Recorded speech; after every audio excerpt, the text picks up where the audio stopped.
Good evening students. Today class 12th economics. Today topic types of inflation. The inflation உடைய types வந்து பார்த்தீங்கன்னா ஒரு 4 bases இருக்கு. ஒரு 4 types ஆன inflation இருக்கு. On the basis of speed. அந்த inflation உடைய ஸ்பீடை பேஸ் பண்ணி என்ன பண்ணியிருக்காங்க அப்படின்னா ஒரு 4 types of inflation பிரிச்சிருக்காங்க.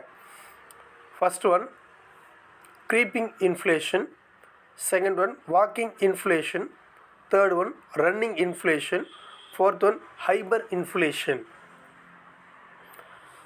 The creeping inflation அப்படின்னா என்ன அப்படின்னு பார்த்தீங்கன்னா ஸ்லோ மூவிங் அண்டு மைல்டு அப்படின்னு சொல்லலாம். வெரி மைல்டு அப்படின்னு சொல்கிறோம். மிக மெதுவாக ஏற்படக்கூடிய விலையில் ஏற்படக்கூடிய உயர்வு. The creeping inflation is slow moving and very mild. The rise in price will not be perceptible but spread over a long period. The creeping inflation அப்படின்றது என்னென்னா ரொம்ப ஸ்லோவாக ப்ரைஸ் ரேட் அப்படின்றது இன்க்ரீஸ் ஆகும். அப்படி இன்க்ரீஸ் ஆகுறது அது எப்போ வந்து பார்த்தீங்கன்னா அது எப்போ வந்து ஸ்ப்ரெட் ஆகும் அப்படின்னு பார்த்தீங்கன்னா லாங் பீரியடில் மட்டும்தான் என்ன ஆகும் அப்படின்னு பார்த்தீங்கன்னா இந்த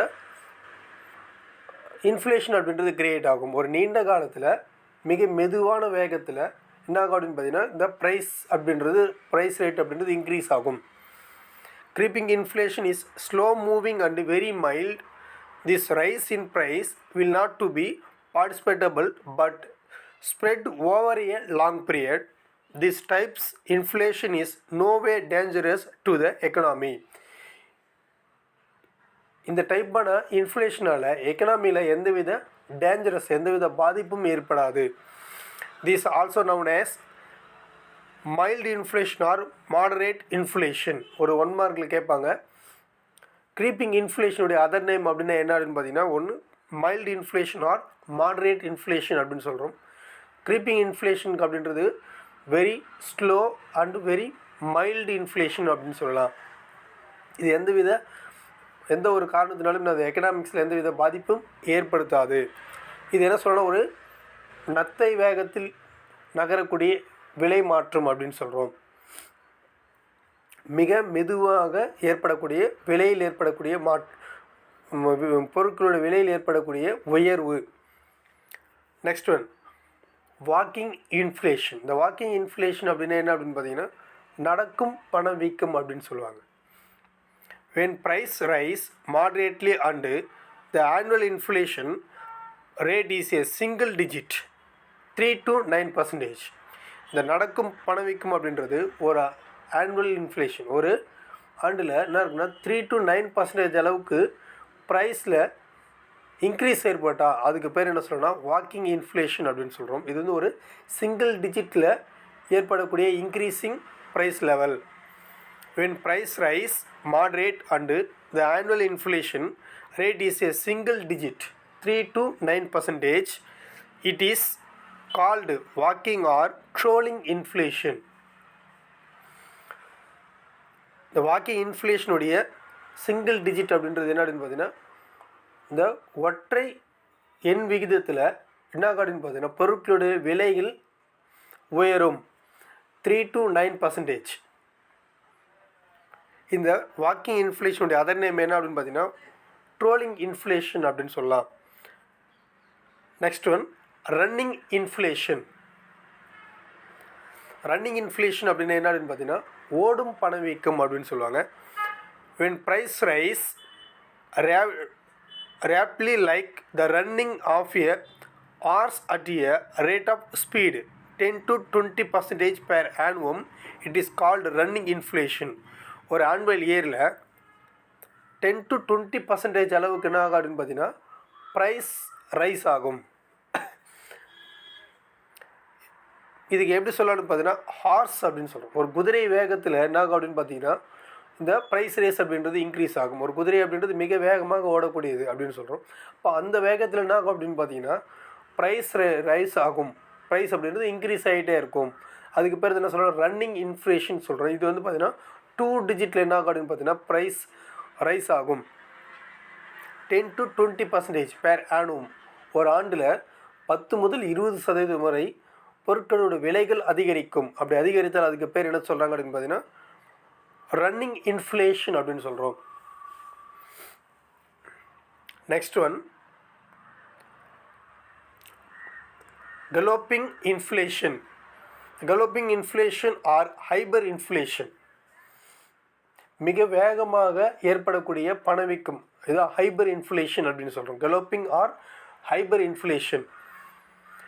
hyper inflation points out to unmanageable high inflation rates that run into 2 or 3 digits.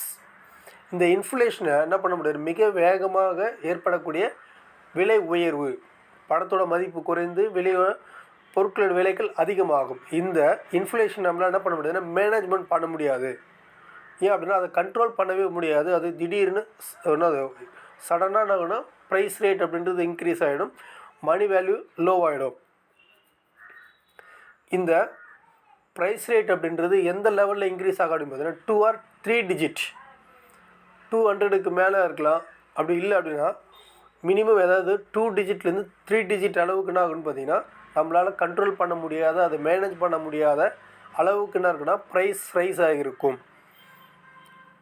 By high inflation the percentage of the same is almost 20 to 100% from an overall perspective. கிட்டத்தட்ட பார்த்தீங்கன்னா 20 to 100% அளவுக்கு என்னவாக இருக்கும் அப்படின்னு பார்த்தீங்கன்னா ப்ரைஸ் அப்படின்றது rice ஆகிருக்கும். அதுதான் என்ன சொல்கிறேன்னா 2 digit or 3 digit. இந்த 20 to 100% அப்படின்ற இந்த இன்ஃப்ளேஷனை என்ன பண்ண முடியாதுன்னா இதை எந்த ஒரு கவர்மெண்ட்டால் மேனேஜ்மெண்ட் பண்ண முடியாத அளவுக்கு என்ன இருக்குன்னா ப்ரைஸ் ரைஸ் அப்படின்றது அதிகமாக இருக்கும், ப்ரைஸ் ரைஸ் ஆகிருக்கும். இதுக்கு பேர் கலோப்பிங் இன்ஃப்ளேஷன் அப்படின்னு சொல்கிறோம். நெக்ஸ்ட் ஒன், இந்த இன்ஃப்ளேஷன் அப்படின்றது ஃபஸ்ட்டு எந்த கண்ட்ரியில் மிக அதிக அளவில் இருந்துச்சு அப்படின்னு பார்த்தீங்கன்னா கிட்டத்தட்ட பார்த்தீங்கன்னா இது பர்சன்டேஜில் நம்மளால் சொல்ல முடியாது. அதிக அளவில் பார்த்தீங்கன்னா 3000 above, ஒரு 3000% மேலே என்ன இருக்குது அப்படின்னு பார்த்தீங்கன்னா இந்த இன்ஃப்ளேஷன் அப்படின்றது அதிகமான ஒரே ஒரு கண்ட்ரி அப்படின்னு பார்த்தீங்கன்னா the first hyper inflation of the 21st century, அதாவது 21st centuryயில் மிகப்பெரிய அளவில் இந்த இன்ஃப்ளேஷன் அப்படின்றது அதிகமான ஒரு நாடு அப்படின்னா எது? The first hyper inflation of the 21st century, Zimbabwe's annual inflation rate surged to an unprecedented 3,714% at the end of 2007.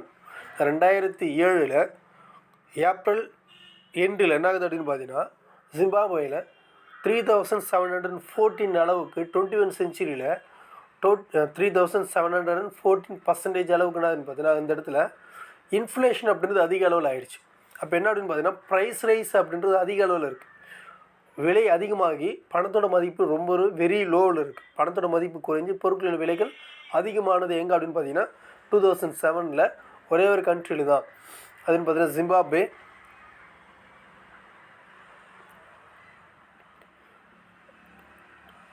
எப்போ அப்படின்னு பார்த்தீங்கன்னா 21st century ஏப்ரல் 2007 இந்த கண்ட்ரியில் கிட்டத்தட்ட பார்த்தீங்கன்னா 3,714 அளவுக்கு என்ன இருக்குன்னா இன்ஃப்ளேஷன் அப்படின்றது அதிகமாக இருக்குது. இன்ஃப்ளேஷன் அப்படின்னா என்ன? மணியோட வேல்யூ லோவாகவும் ப்ரைஸ் ரேட் அதிகமாகவும் இருக்கக்கூடியது. இதுக்கு பேர் இன்ஃப்ளேஷன் அப்படின்னு சொல்கிறோம். இன்ஃப்ளேஷனுடைய டைப்ஸ் பார்த்திங்கன்னா ஒரு 4 டைப்ஸ் இருக்குது. அதை எப்படி கேட்டகரியாக 4 கேட்டகரியாக அதை பார்த்திங்கன்னா பிரிக்கிறாங்க அப்படின்னு பார்த்தீங்கன்னா on the basis of speed. அந்த ப்ரைஸ் ரைஸ் ஆகக்கூடிய அதை ஸ்பீடை பேஸ் பண்ணி என்ன பண்ணாங்கன்னா ஒரு 4 கேட்டகரியாக இந்த இன்ஃப்ளேஷன் அப்படின்றத பிரிக்கிறாங்க. First one creeping inflation, second one walking inflation, third one running inflation, fourth one hyper inflation. இன்ஃப்ளேஷனோட டைப்ஸு நீங்கள் எழுதுனீங்கன்னா ஒரு 3 மார்க்குக்கான ஒரு ஆன்சர். ஏதாவது ஒரு 2 இன்ஃப்ளேஷன் கொடுத்துட்டு அந்த நேமை கொடுத்துட்டு எழுத சொல்லுவாங்க. அதுக்கடுத்தது கம்பல்சரி இதிலேருந்து 1 மார்க்கில் 3 to 9% அப்படின்னா அது என்ன இன்ஃப்ளேஷன்? Walking inflation. அதுக்கடுத்து பார்த்தீங்கன்னா 10